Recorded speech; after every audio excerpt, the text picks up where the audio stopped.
चारोर बोलबम के गूंजता बनारा, काहे खातिर देवरू हो जात बड़ा खाड़ा। ए देवरू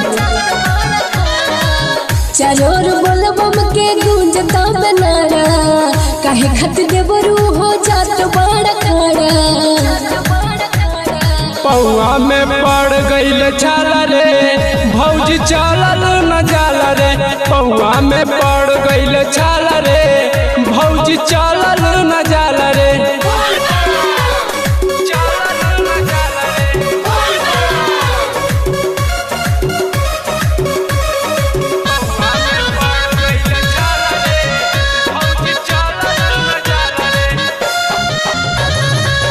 बोलबम बोलबम रात मिल पावर हो, कन्हो पर लेके देवरू चल जइब कावर हो।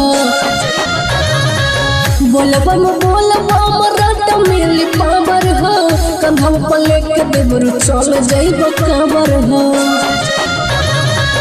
अब नहीं हमारा से उठाल जाला, देखा देवरू डाक बम दौड़ाल जाला। पौआ में पड़ गईल छाला रे, भौजी चलल न जाला रे।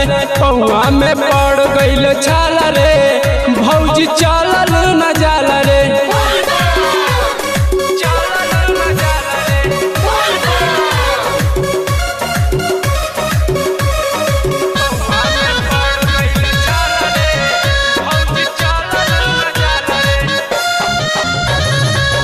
इसके राज राइटर राम बाबू हो, लगता कि जल से चढ़ नहीं आज हो।